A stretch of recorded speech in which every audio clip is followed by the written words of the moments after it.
Hi guys, Yvette here, Flight to Freedom 26. Thanks for joining me while we watch and wait for our King Jesus, however that might happen. If you haven't seen my 28-minute video with an easy explanation of our Father's heavenly calendar, it's worth a look so you know where I'm coming from. I'll leave a link in the comments section. I think I've got some pretty amazing information for you regarding the most probable date that Jesus was crucified, what that might mean for us, and Passover this year, 2024. I literally spent days getting all this information together and then more days compiling it into a file that makes sense. So for years now I've thought that the possible date of Jesus' crucifixion was 30 AD, but I felt prompted to look into it more deeply and of course look at the calendar in the sky and see what information I could come up with. And I really went into a deep dive. So I hope you enjoy this content. I know it's not as flash as some people's channels, but I hope you find the content interesting.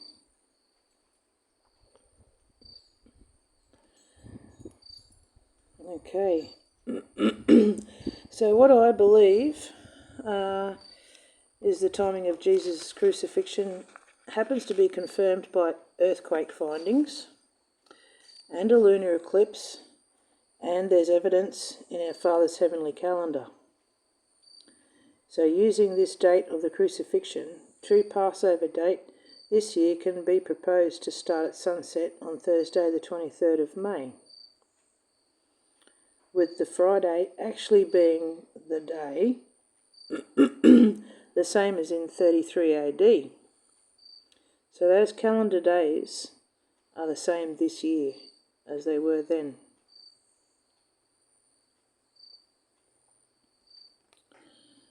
So in 33 AD, Pontius Pilate was the governor of Roman Judea, which included Jerusalem.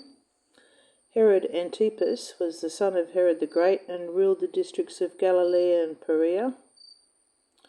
The 14th day of Nisan on that calendar year was Passover, from the Thursday evening when Jesus ate with his disciples to Friday evening, but the religious leaders held the feast on the Saturday. In the year 33 AD, Friday the 14th day of Nisan, at sunset there was a lunar eclipse and an earthquake.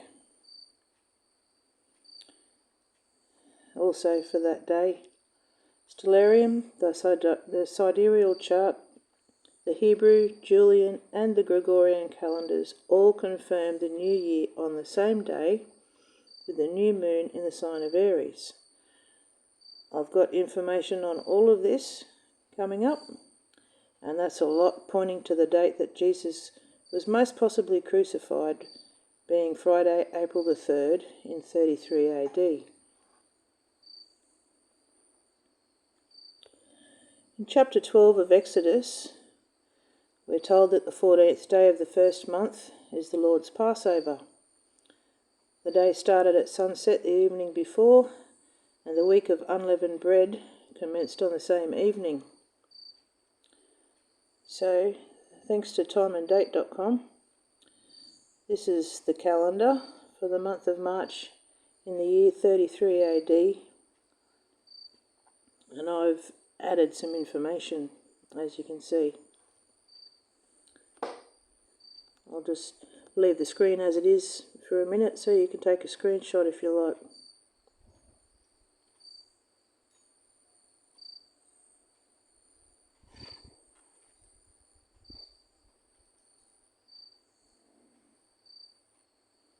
Down the bottom right hand corner is Friday, April the 3rd, which is actually Nisan 14, with Passover beginning at sundown the day before on the Thursday. So we're going to go through quite a bit of information and then some scriptures that all support this. I'll probably make it a two-part presentation.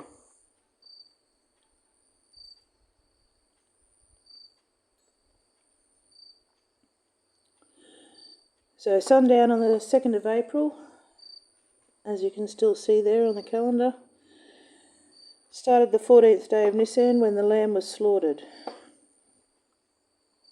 Jesus was crucified the next morning, which is still Nisan 14 until sundown. The full moon rose and was eclipsed at sundown, a warning to Israel, as lunar eclipses are, and the completion of Jesus' day of sacrifice. Then he rose Sunday morning, day 3, with another earthquake.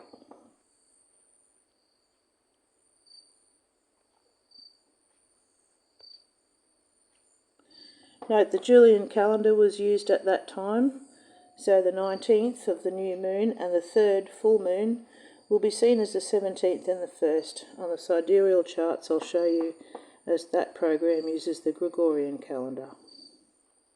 The stellarium pictures are in Australian Eastern Standard Time, but they are all the exact same new moon and full moon, just in different time zones and different calendars. On the day of the new moon in Aries, beginning the first month of Nisan and the new year, there was a solar eclipse.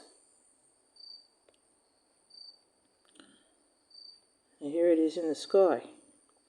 So if you look to the top left there where I've circled, there's proof of that. And now I know that you're looking at the sun and moon together there and thinking, no, they're in Pisces, but they're actually not.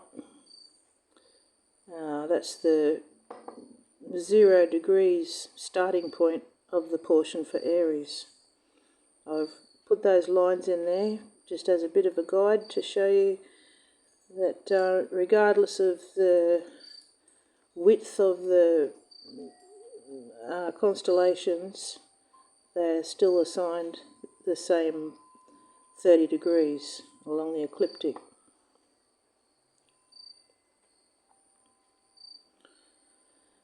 So, although it appears to be in Pisces, it's actually not.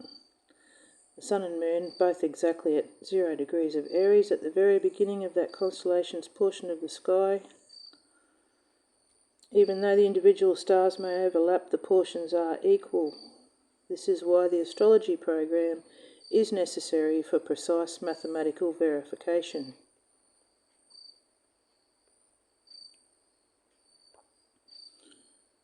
And here's the chart for that new moon,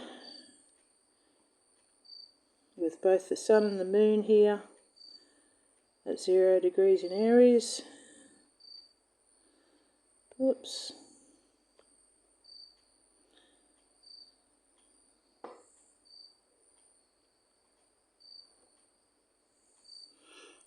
I think I'll take a look at the position of the other planets too sometime and see how that compares to this year, just out of curiosity. The date of the new moon in Aries on the Hebrew calendar, showing the start of Nisan, undeniably confirms that the new year begins with the new moon in Aries. Okay, like I just showed you here, that date, 19th of March on the Julian calendar, is what we just saw back here.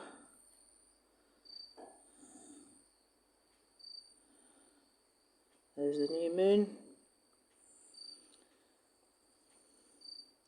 visible the next night.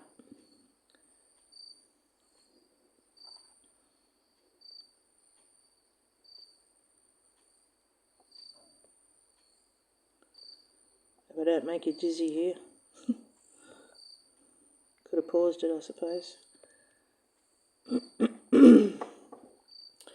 So on the day of the full moon, Jesus' death and burial, I'm just going to assume that this day is correct for this video, so I don't have to keep saying that if it was, you know.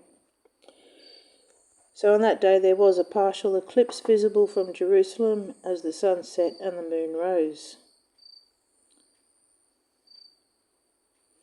And it lasted for 2 hours and 50 minutes.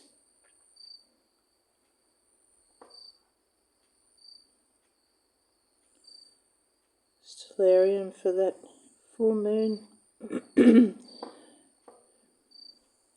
Proving there up in the top left corner, partial lunar eclipse. And it is showing April the 4th because that's Australian time.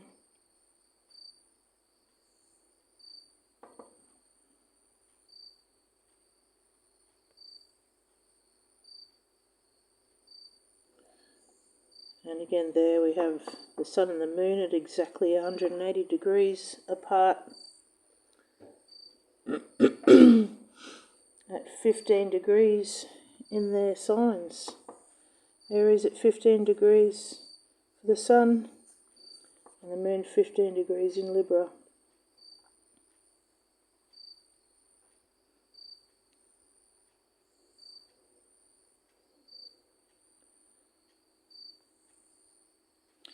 Because that new moon occurred at the beginning of the Aries portion, the sun did not progress past the Aries portion by the time of the full moon. You can see here that both the sun and the moon have progressed to halfway.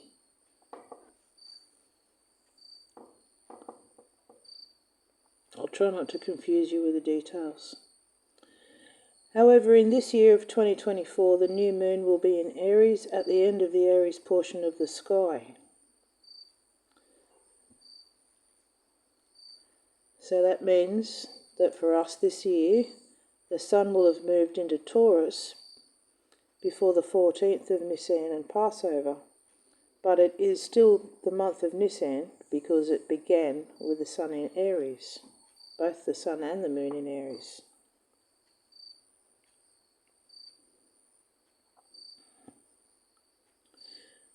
Okay, now this I found was very interesting. I think it was 2012 that this was discovered. Evidence of earthquakes that could match the dates of the 33 AD Passover timeline, which would line up with the verses in Matthew 27 describing the earth quaking and stones breaking immediately after Jesus died.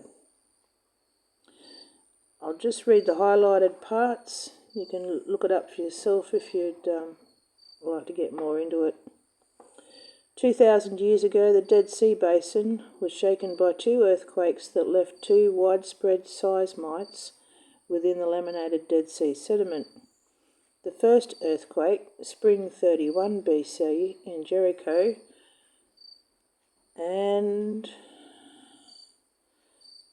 Josephus described that one as a significant social and economic event during King Herod's reign.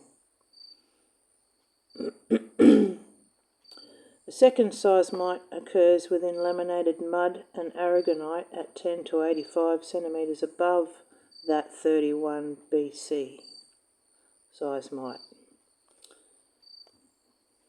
Okay. History specifies as 33 AD that second one occurred. That 33 AD seismite outcrops 55 to 85 centimetres above the previous one in 31 BC.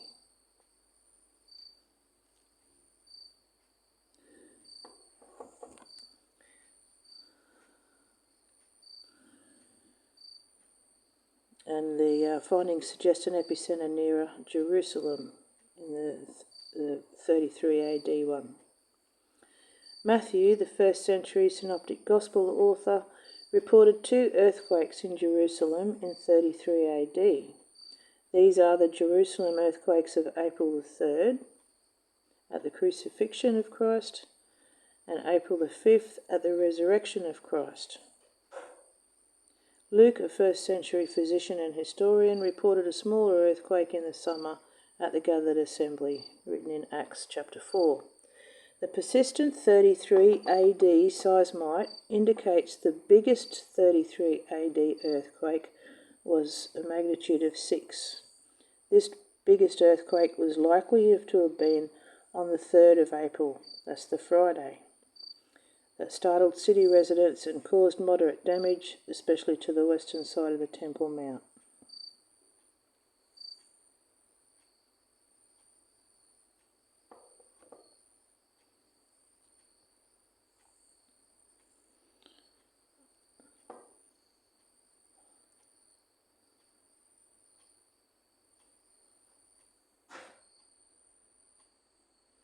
I'd love to have the time to paint a picture so deep and meaningful.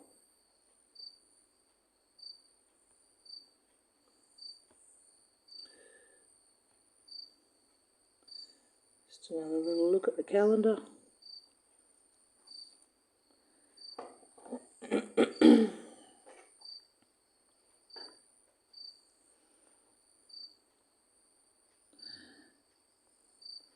Part 2, I think we'll pick up with this in another video.